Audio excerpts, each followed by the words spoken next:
자, 금융사로 가겠습니다. 전체적인 시간순으로 보면요. 이제부터 좀 자세히 해요. 전체적인 시간순으로 보면 이래요. 1914년 8월 2차 세계대전 났습니다.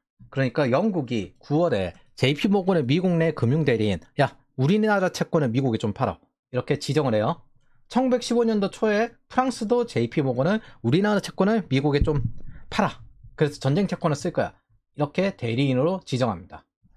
1914년부터 17년 미국은 전쟁 참전 기간 동안 JP모건은 연합군에 대한 민간 차관을 주산했다. 이 뜻은 뭐다? 이 채권 이렇게 좋은 거 있습니다. 미국이 이 유럽에 차관을 제공할 이 리버티 채권 좋은 거 있습니다. 1917년 4월 미국이 본격적으로 전쟁에 참전합니다. 그리고 17년 18년 미국 정부가 연합국에 대한 차관을 직접 제공을 해요. 이건 이제 빌려주는 거예요. 리버티 채권 발행하고 이 자금도 민간에서 자발적으로 갔습니다. 이거 예금보다 낮았어요. 그리고 유럽의 재건 지원을 전쟁 이후에 하고 금리 인상을 영국이 해서 기축통화국 복귀를 하려고 하니까 약달러로 또 지원을 하고 신용 팽창으로 너무 주가가 상승하니까 미국이 금리 인상하고 주가 폭락하고 스무트 올리고 관세법 뭐 등등등인데 이후 블록 경제되고 2차 세계대전 났다 이렇게 등등등인데 금융사로 이야기를 할게요. 이제부터 1차 세계대전 시작되기 전에 전 세계 금융시장은 거의 통합된 상태였습니다. 거의 근본이제는 국가 간 환율을 고정했어요. 러시아 채권도 막 여기 시장에 거래가 되었습니다. 뉴욕에도 거래가 되고 그래서 영국, 독일, 프랑스, 미국, 일본의 주요 경제 국가들이 근본이제에 참여하면서 단일 세계 화폐 시스템이 형성이 됩니다. 근본이제로 돌아가는 이 고정환율제를 통해 가지고 국경 간 자본이동, 국제 채권 시장, 해외 직접 투자가 가능해졌어요. 당시 유럽에는 로스차일드가 이걸 컨트롤하고 앉아 있었고요. 미국은 JP모건이 있었습니다. 유럽을 전체적으로 연결하는 게 로스차일드였으면 미국과 유럽을 연결하는 게 JP모건이었어요. 이때 대영 제국 시절에 런던이 세계 금융 중심지였고 영란은행이 현재 연준 위치에 있었는데 국제무역은 런던 어음이라는 단기 채권으로 이루어졌습니다. 이걸 현금화 시켜가지고 팔 수 있어요. 자유무역이 마치 그냥 서로 거래하면 이렇게 연결되는 것처럼 착각하는 사람이 많은데 이게 지역 간의 거래에서 은행의 역할이라든지 자유무역의 거래에서 은행의 역할이 비슷합니다. 창고, 선박, 항구에 있는 제품은 잉여 자산이 됩니다. 이 자산을 사서 일단 저장을 하고 있잖아요. 상업 자체도 대출이 필요한데 국제무역도 규모가 커지면 이걸 한 번에 다 살게요 이렇게 안 돼요. 나중에 지불해 줄게요. 좀 팔면서 장기적으로 지불할게요. 이런 게 돼야 됩니다. 무역은 자본 집약적이에요. 대량 생산 체제인 공업화는 그래서 무역 이후에 더 자본 집약적이고 그것도 자본 집약적으로 수출을 해야 되기 때문에 더 많은 금융의 발전이 필요합니다. 자본의 규모가 커져야 돼요. 이런 거 우리는 뭐라고 하냐면 산업자본이라고 합니다. 이게 이런 식인데요. 농업, 상업, 제조, 무역, 금융, 군사 이렇게 쭉 올라가요. 그럼 무역에서 금융 시스템이 좀 돌아가고 이 산업자본이 커져가지고 중화학공업, 대량 생산 체제에 이런 자본이 필요합니다. 그 다음에 기술, 문화, 예술 이런 소비 시장이 발달하니까 이런 식으로 확대가 되는 거예요. 요때쯤부터 이제 자동차 돌아다니고 여행 다니고 그 다음에 놀러 다니고 이런 것들이 발달을 합니다. 1990년대 이후에는 상업거래가 인터넷화 되었어요. 그리고 민간 VC 투자가 본격적으로 나오기 시작했고 벤처 캐피탈 그리고 플랫폼화가 됩니다. 산업자본이 산업의 형태가 플랫폼화가 돼요. 그래서 기술, 문화 모두 플랫폼화 돼요.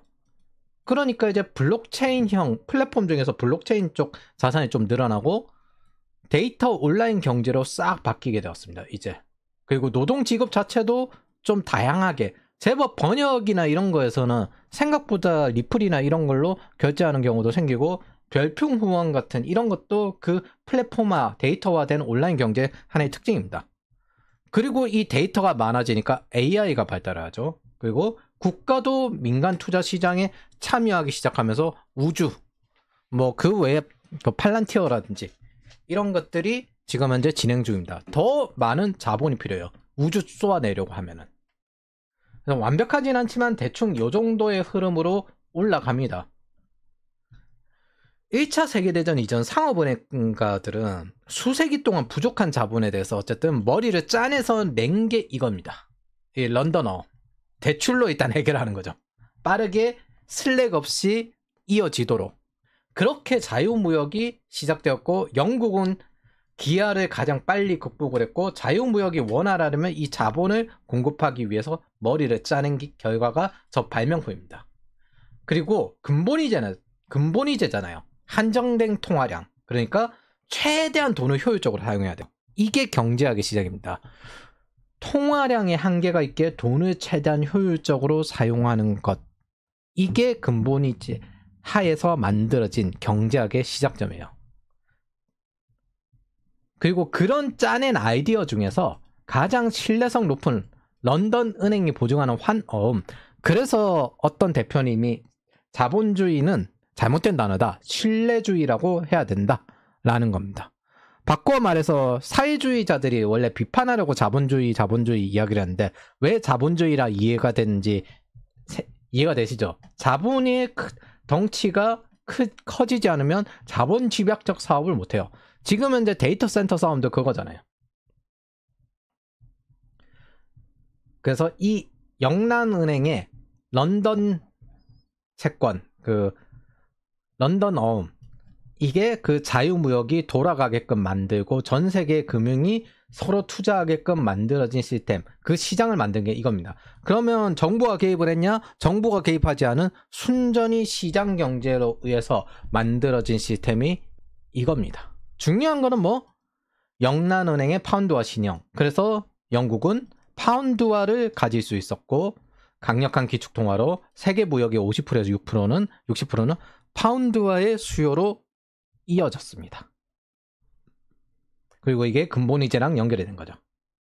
즉 신용 있는 화폐가 필요해요. 자유무역을 하려면. 그게 국제금융 시스템으로 돌아가게끔 만드는 겁니다. 그 당시 서로 연결되는 국제금융 시스템은 로스차일드와 JP모건이 컨트롤하고 있었고요. 즉 시장에서 자체적으로 자연스럽게 발생한 거예요. 어떤 사람은 그 말을 하는데 그 로스차일드랑 이제 그 JP모건이 세상을 지배하고 컨트롤한다. 그 당시에는 그런 이야기를 음모론을 하는 사람이 있는데 역사상 보면요. 컨트롤을 하기는커녕 사고가 저게 너무 연결돼 있으니까 사고가 심하게 터져요. 그냥 매번 나올 때마다 그거 대응하러 돌아다닙니다.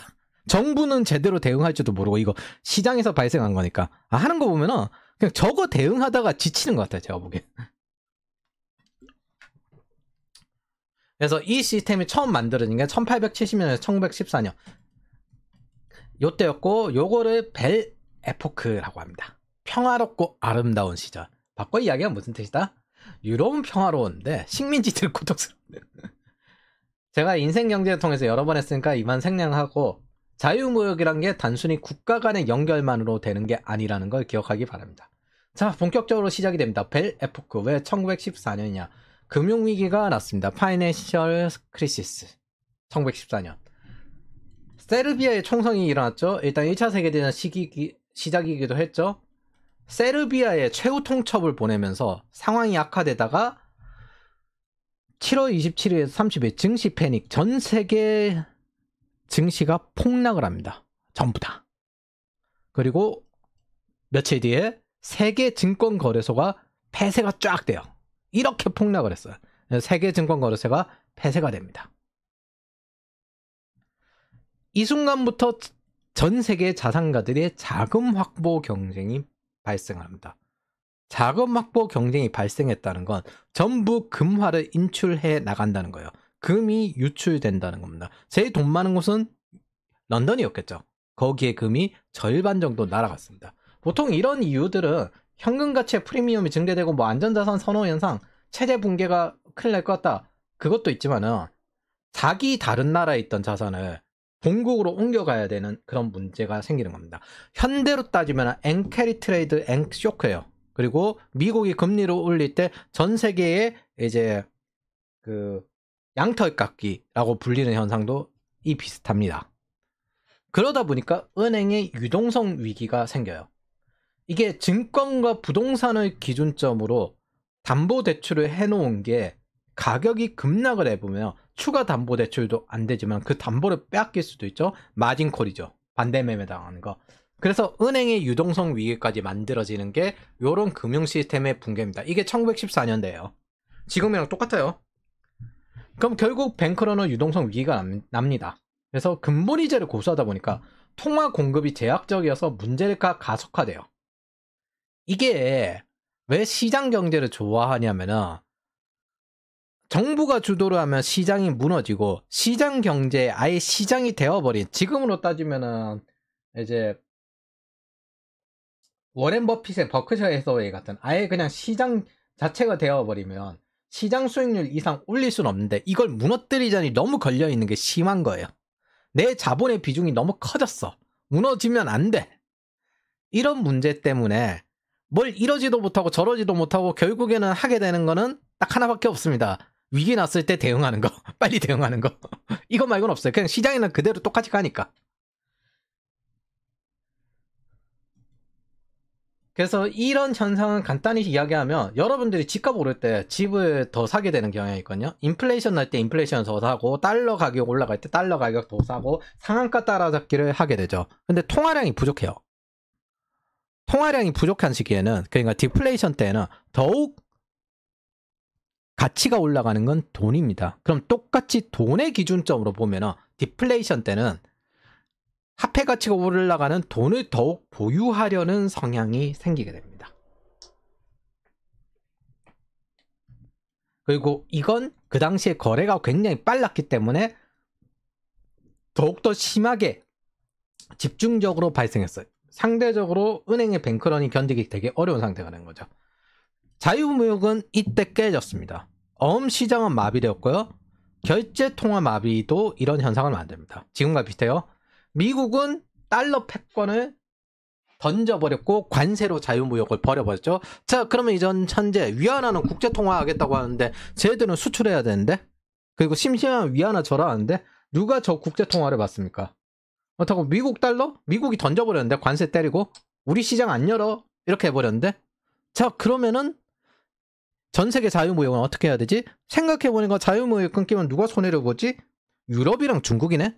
이게 지금 상태예요. 제가 아직 확인하진 않았는데 상하이 쪽에 그 조선 그거 발주하는 거랑 엄청 많이 줄었을 거예요. 상하이 컨테이너 운임지수 이런 거랑 엄청 많이 줄었을 거예요.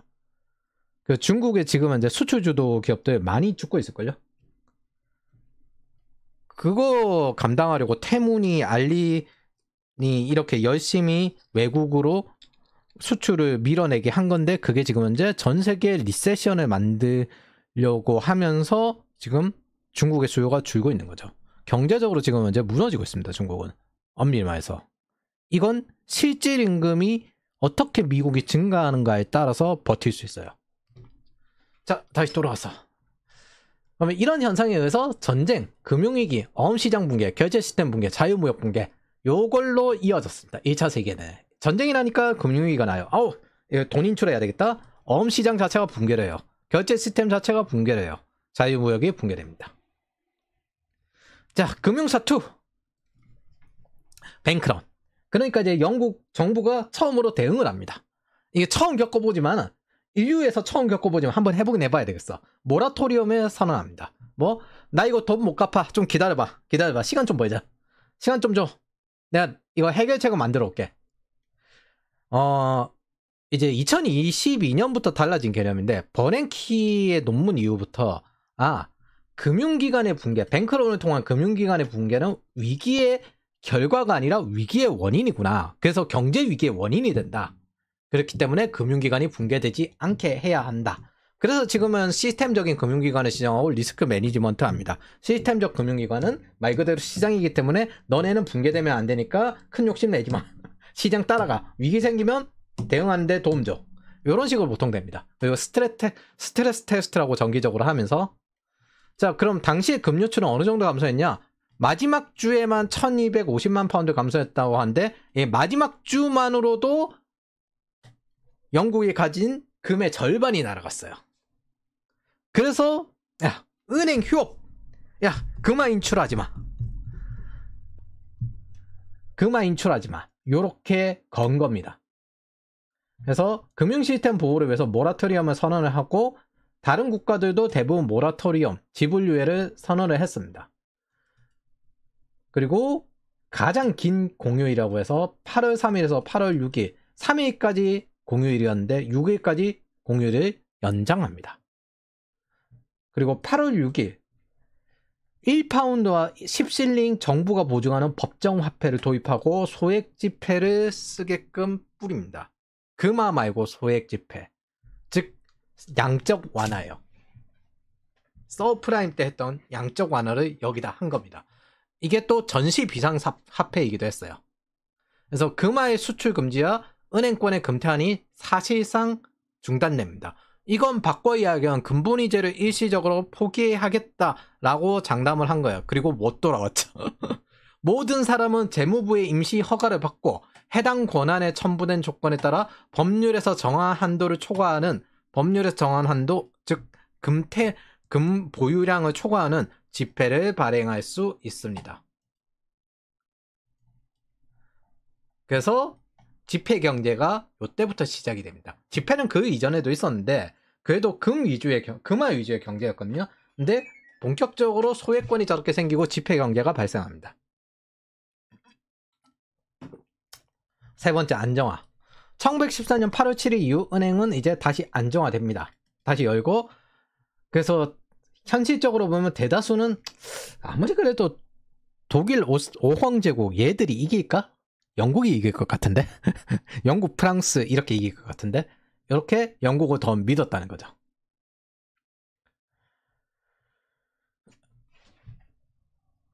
전쟁 한번 나면요 국가부채 빡 올라요. 저거 인플레이션도 장난 아니겠죠. 여기 보면. 자, JP모건 주니어 파트너들. JP모건이 1913년에 죽었어요. 그리고 그 밑에 주니어가 컨트롤하고 있었는데 똑같이 아버지가 했던 일을 받았습니다. 금을 유럽으로 긴급하게 옮기는 준비를 했고 조율을 했어요. 예, 미국이 좀 힘들 때는 로스차일드가 이전에 도와줬고요. 그 다음에 유럽이 힘드니까, 영국이 힘드니까 이제 JP모건이 도우려고 준비를 한 거예요. 그래서 그 시장이 걸려 있으니까, 서로 연관되어 있으니까 그래요. 그래서 실제 뉴욕이 파산될 수준의 경제 위기에 정부보다 더 해결해야 될 곳이 영국 런던이란 걸 인지하고 있었습니다. 영란은행의 지급 능력에 대한 신뢰를 먼저 복구를 시켜야 이게 시스템이 돌아간다. 이걸 알고 움직인 거죠. 그리고 그 당시에 전 세계적 시스템적 금융기관은 영란은행이었다. 당시에는 연준이 만들어지긴 했어도 금융시장에서 국가가 뭘 해야 되는지 이걸 모르던 시기입니다. 공개시장 조작 이런 것도 없었고, 기본적으로 공개시장 자체가, 그 시장 경제 자체가 바텀업이잖아요. 그리고 미국의 시작점으로 만들어진 거고, 그러다 보니까 경제와 신용은 당시 로스차일드와 앤드류 잭슨, 철강원, 카네기 같은 사람들이 지켜온 겁니다. 이제 월스트리트 기사인데, 가장 두드러진 개발 금융권은 주로 런던으로 수출하기 위해서 1475만 달러의 상당의 금을 계약했습니다. 이런 식으로 보내려고 노력을 했습니다. 자, 이렇게 JP모건이 활동을 하니까 미국의 자금이 필요하다는 거예요. 결국 전쟁 자금. 그래서 영국과 프랑스 정부에 미국 내 금융 대리인을 지정하고 이 채권을 판 겁니다. 미국에 발행해서 자금을 모아요. 앵글로 프렌치론이라고 하고, 요거 승인 안 되게 하려고 독일 요원들이 암살 이런 것도 많이 하려고 했습니다. 그리고 당시에 유대계 자본들이 들어가기 때문에 유대인들을 많이 학살하는 러시아는 참여하는 걸 반대했어요. 이 자본가들이. 그래서 JP모건이 하는 첫 번째 역할, 이 전쟁 채권 발행해서 자금 모으는 거. 두 번째, 파운드와 프랑스 프랑의 가치를 유지시키는 거. 이건 금으로 지원해서 유지시키는 거죠. 독일의 하이퍼 인플레이션을 생각해보면요, 저 화폐 가치를 전쟁 시에 유지시키는 게 대단히 중요해요. 그리고 2차 세계대전 때는 나치가 뭘 했냐면 영국에다가 위조 지폐를 뿌렸어요. 그래서 영국 경제가 그걸로 진짜 감당하기 힘들었습니다. 세 번째, 미국 내에서 연합국에 공급할 물자를 구해와라. 그래서 물자 구매 대리인으로 또 씁니다. 그리고 JP모건은 그 당시에 이제 전시에 맞게 적절한 물자가 되어 있는 곳이 없잖아요. 그래서 그런 것들은 또 사전에 먼저 구매가 되는 게 아니라 투자를 해서 만들어가지고 구매를 해야 되는 상황이 되기 때문에 JP모건이 또 따로 투자하기도 하고 여러 가지 조정하기도 하고 효율화하기도 하고 그렇게 지원하면서 구매를 해서 했습니다. 식품과 원자재 무역 금융을 이렇게 주선을 하면서 철강 무기 제조업들에게 대출 채권 금융을 지원해가지고 이렇게 그 유럽 전선에 도움을 줬어요. 당시에 미국의 철강, 화학 이런 자동차 산업의 생산 능력이 확대되었습니다. 그래서 미국이 급속도로 발전하기도 합니다. 이걸 이제 고립주의를 희망하는 사람들에게 대단히 불만이죠. 그러면서 JP모건에게 전쟁 상인이라는 비난을 했습니다. 제가 보기에는 이건 멍청한 소리예요. 이때 지원하지 않았으면요, 미국은 더 큰 적을 만났을 겁니다. 그리고 더 큰 희생을 마주했을 겁니다. 그 당시에는 지금도 남아있는 SPD 마르크스계거든요. 제국주의화된 국가를 이 시기 덕에 미국이 혁신적으로 발전하고 일본도 성장하고 대량 생산 체계도 본격적으로 대중화되고 이렇게 되었는데, 문제는 이 돈이 다 좋다 치고 이 돈이 상당수 떼먹겠다는 겁니다. 그러면서 이제 대공황이 본격적으로 무너지기 시작을 해요. 자, 어쨌든 이런 활동을 하면서 영국이 모라토리엄 종료를 했죠. 아까 이야기했듯이 지금 금융사 위주로 보는 거니까 런던 증권 거래소가 재개장합니다. 그래서 영국의 재정 조달 능력이 입증이 되었다는 거예요. 역시 영국이야. 영국은 믿을만해. 독일보다 훨씬 안정적이군. 저 하이퍼 인플레이션 봐봐. 화폐 가치도 방어 못하는 것들. 여섯 번째, 전시금융체제. 정부 통제가 강화되고 국채 위주로 시장으로 돌아갑니다. 이제 주식이 아니에요. 국채 위주예요. 그래서 사실상 근본 이자는 중단된 상태에서 가끔 이야기했던 인플레이션을 감수하는 통합 팽창이 이루어집니다. 무슨 뜻이다? 이게 보통 전쟁 날 때 비스무리한데 지금은 이제 2025년 러시아의 상태라고 생각을 하시면 됩니다. 러시아의 인플레이션 지금 10%인데 제가 이거 예전에 이거 마이너스였던 걸로 기억을 하는데 이거 그 숫자를 아마 바꿨을 거예요. 어쨌든 지금도 10%인데 10%대로 올라왔는데 러시아가 지금 이제 인플레이션을 감당을 못해요. 자, 그 당시 영국의 인플레이션입니다. 영국 인플레이션 보면 1차 세계대전 때 25% 위로 올라간 거 보이시죠? 이게 전쟁 때 일어났다가 다시 또 디플레이션이 되면, 전쟁이 끝나면 디플레이션이 엄청나게 오고 실업률이 증가했다가 이제 회복기로 돌아갑니다. 그러나 부채는 여전히 있죠. 그래서 이 시기는 금융과 자유무역으로 산업이 서로 너무 깊이 연결됐어요. 그래서 광범위한 정책 조합, 그리고 강력한 대기업과 금융기업과 민간 시장의 지원, 민간이 알아서 그냥 연결이 된 거기 때문에 너무 급박한 대응이 많이 필요했습니다. 그래서 전쟁 경제 상태로 확 변하니까 뭐가 바뀌냐면 영국이 금융이 국가화돼요. 이거 국가에서 잘 컨트롤해야 되겠다. 그래서 중앙은행과 정부가 금융 시스템의 영향력을 키워가요. 그리고 런던의 국제금융 영향력도 떨어집니다. 그리고 금화 중심에서 지폐경제로 전환돼요. 바꿔 이야기하면 미국이 본토 공격을 당할 위험이 생기는 순간 국제금융의 영향력이 떨어집니다. 자, 중국이 뭐 패권국이 돼서 기축통화국이 되려면 어떻게 해야 되죠? 본토 공격의 영향력을 거의 없애버려야 됩니다. 이게 도련선이구나. 제3도련선까지 끄어가지고 호주까지 자기 영향권을 두고 절대 이 안으로 못 들어오게 해야 중국이 최소한의 기축통화국의 위험성을 줄일 수 있는 겁니다. 1차 세계대전이 끝났을 때는 사실상 기축통화 공백 그리고 보호무역주의 상태가 됩니다. 일곱 번째, 미국의 참전. 금융사는 아니지만 이야기할 필요가 있어요. 우드로 윌슨 대통령 당연히 참전하면서 엄청난 반대를 받았죠.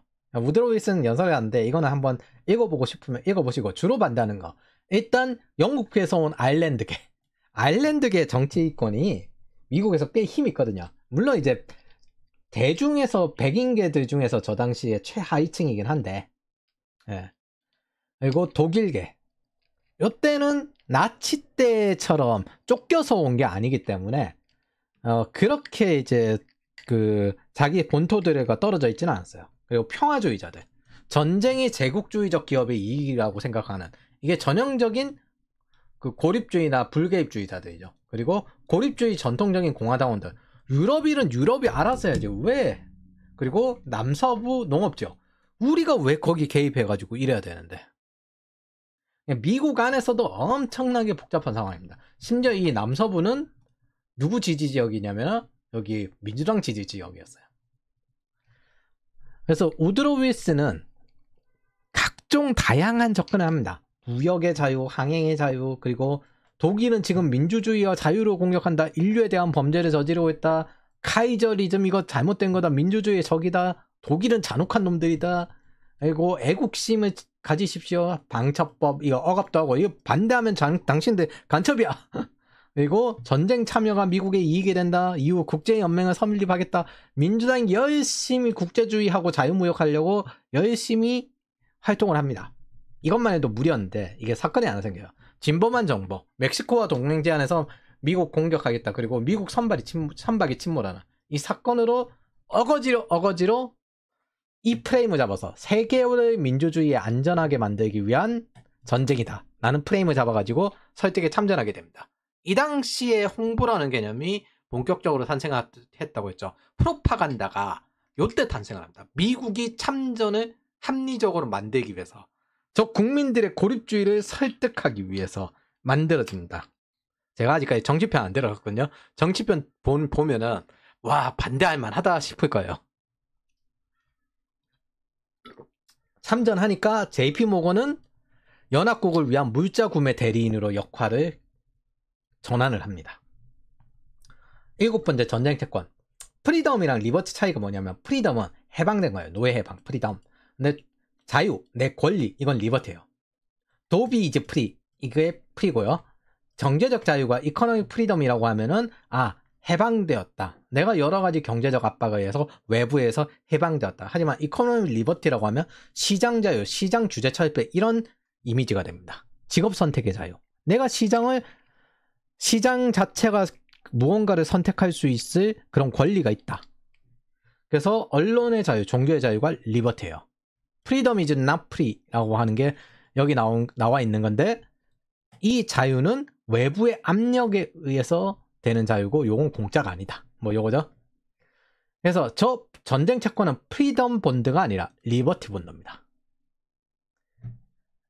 위에 우드로 윌슨을 보면 알겠지만 애국심, 무역의 자유, 항해의 자유, 국가의 자유로 이 리버티 본드라는 개념이 쓰여요.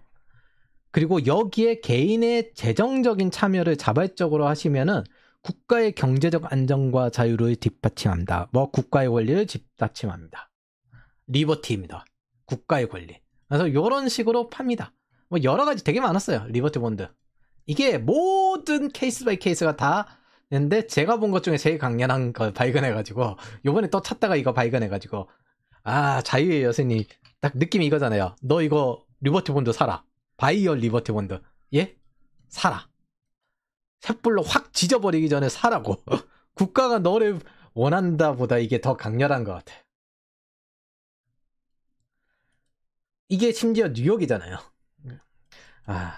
이 전쟁 채권이 처음에 기획될 때는 부정적이었어요. 이게 예금보다 쌌습니다.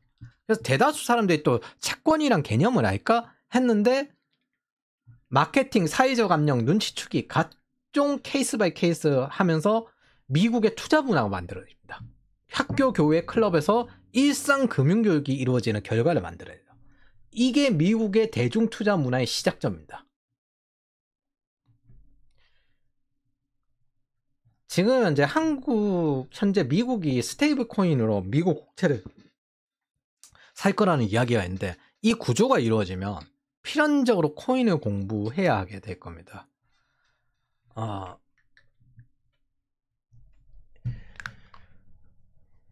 이게 좀 코인 시장 규모가 어느 정도 커지고 스테이블 코인으로 다른 코인을 사고 그다음에 국가 간 장벽에서 관세를 버리고 이걸로 결제를 하는 상품 무역이야 관세를 때리겠지만은 소프트웨어나 사람 간의 무역에서는 이 관세를 버리는 이런 소프트웨어 무역 형태로 될 수가 있는데 컨텐츠 무역?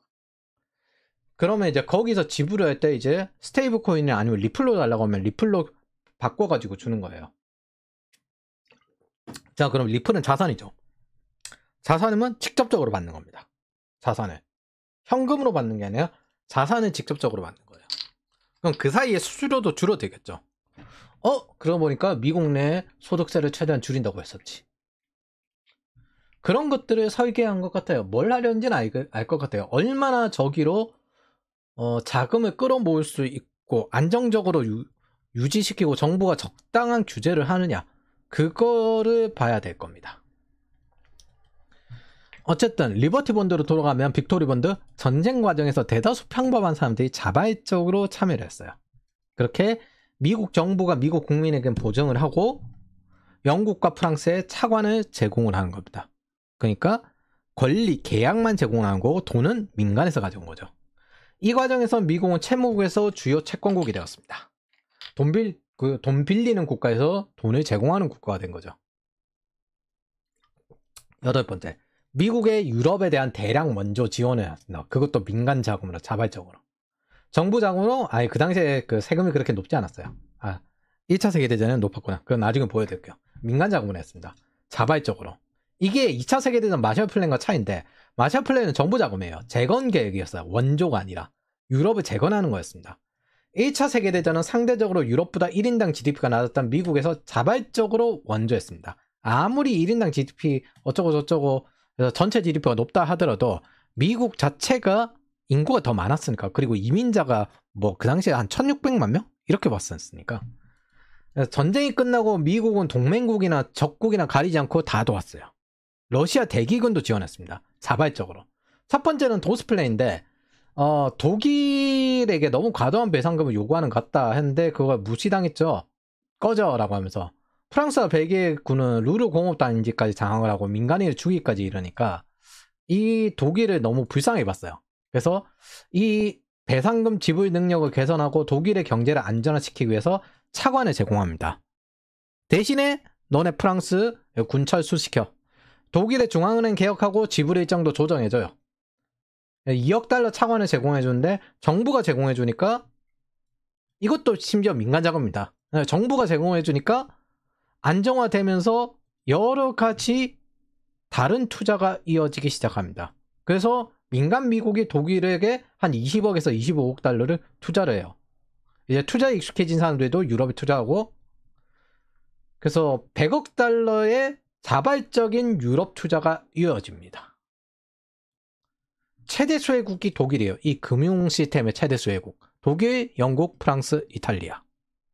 순서대로 보면 독일은 도스플랜, 통화 안정화, 산업 재건에 집중 투자가 되었고요. 영국, 미국과의 금융관계 플러스 파운드화 안정화, 그리고 근본이자 복귀에 미국 자본이 지원이 되었고, 프랑스도 프랑 안정화. 그러니까 이 화폐 안정화는 미국이 다 줬습니다. 그리고 금융 지원하고 전쟁 피해 지역 재건 프로젝트. 이탈리아, 정부 및 지방 채권 인수해서 인프라를 지원했고요. 그래서 미국이 유럽의 전기와 자동차를 도입시킵니다. 자동차 문화는 퍼졌지만 미국만큼 대중화되지는 않았고 2차 세계대전 이후에 대중화되었는데 유럽의 도시 전기화는 이 미국 덕에 이루어집니다. 그래서 각종 여러 가지 확장이 되면서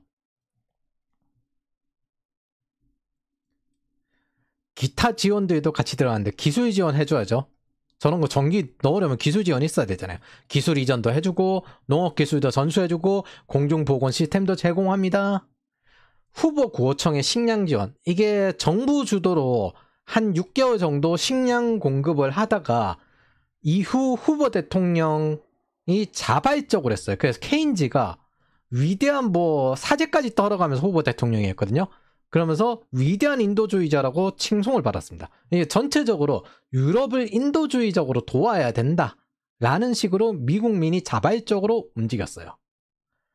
정부 프로그램 끝났는데 스스로 여러 가지 돈 받아가지고 활동을 23년까지 이어지고 이걸 후보 대통령이 스스로 했습니다. 그리고 유대계 자본으로 심지어 러시아 기금 구호 활동까지 했어요. 이분이 반공주의자거든요. 심지어 공화당 고립주의자예요. 근데 이걸 통해서 볼세비즘, 사회주의를 이길 수 있다고 여겼는데 실패했습니다. 반공주의적 성향이. 이 반공주의적 성향 때문에 러시아 활동도 어느 정도 묵인되었는데 실패했어요. 이분이 워낙 뛰어난 행정가인데 보급 능력이 뛰어났다 생각하시면 돼요. 이 당시에 이런 식으로 계산할 수 있는 사람이 드물었기 때문에 네 이때 경험하고 미국에서 식량 안보가 중요하구나라는 관점이 생긴 겁니다. 대공황을 겪어서 좀 안타까운 그런 게 있어요. 이것만 했냐? 적십자서. 미국이 위생 문화가 그때 뛰어났거든요. 왜냐하면 수도가 제일 잘 정비가 되어 있었기 때문에. 근데 유럽인은 씻지 않았습니다. 미국인도 주 1회, 2회 이렇게 모욕하는 수준인데 유럽은 심하면 월 1, 2회 했어요. 크게 두 가지 이유가 있는데 중세부터 유럽 문화는 목욕의 건강이 좋지 않다라고 생각한 관습이 있었고 도시화가 상대적으로 늦었습니다. 이거 나이팅게일이 있던 영국은 몰라도 유럽 대륙은 보건에 대한 개념이 좀 약했어요. 이 위생에 대한 개념을 개선한 게 나이팅게일이거든요. 저거 통계화시켜가지고 가장 큰 차이, 수도 시설이 미국보다 제한적이었습니다. 유럽에 물이 별로 공급하기 어렵기도 하고 미국의 적십자사가 가서 뭐 했냐? 위생교육, 비누, 치약, 위생용품 제공하고요. 인식을 개선합니다. 미국식의 욕실과 위생습관, 그리고 난민 관리하고 각종 의료 서비스 제공하고 고아원 설립하고 입양 프로그램 굴리고 교육 지원하고 공중보건 요 캠페인 쭉 하고 그래서 이것들 다 뭐였다? 민간이 자발적으로 투자도 하고 재건하는데 도움도 줘야 되겠다 생각을 하고 식량도 공급하고 후원도 하고 직접 몸으로 가가지고 돕기도 하고 그랬습니다. 미국의 차관조차도 민간의 자발적인 자금으로 되었습니다. 이랬던 시절입니다. 미국의 후원 문화는 생각보다 오래돼요. 투자 문화도 생각보다 오래돼요. 그렇게 1920년대에 미국이 엄청나게 발전을 합니다. 광란이란 단어. 그래서 주요 기술 발전, 주식시장 안정, 소비자 신용붐.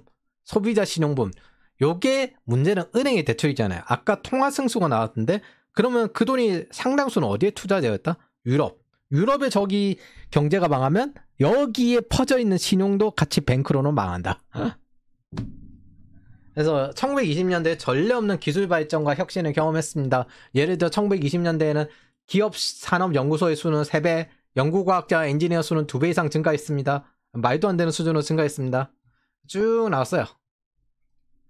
그래서 미국이 경험한 기술혁명은 생산성을 향상시켰고 경제 성장의 핵심 동력이었습니다. 미국 경제가 어떻게 선도적인 기술 국가가 됩니다. 영국 같은 경우는 1870년대 기아 해결하고 그때부터 이제 서비스화 되었거든요. 노조 늘어나고 이런 거 좋은 것처럼 보이지만 신입 엔지니어들이 이제 대부분 영국으로 왔다가 이제 미국으로 옮겨와요. 즉 계급 이동성이 줄어드니까. 그리고 영국의 파업도 점점 늘어나는 시점이기도 해요. 남북전쟁 끝나고 1890년도 정도에는 미국의 엔지니어가 최상위 재벌까지 갈 수 있었습니다. 근데 영국에서는 그런 위에 경영하는 사람들 전부 귀족들이 다 하고 있었거든요. 귀족들, 전 엘리트들, 상인 출신들. 그래서 테크트리를 올린 게 미국이면 제국주의 확장 정책을 펼쳐서 시장을 찾은 게 대영 제국입니다. 미국은 내부 안에서 테크를 빨리 탔고요. 영국은 시장 규모를 키웠습니다.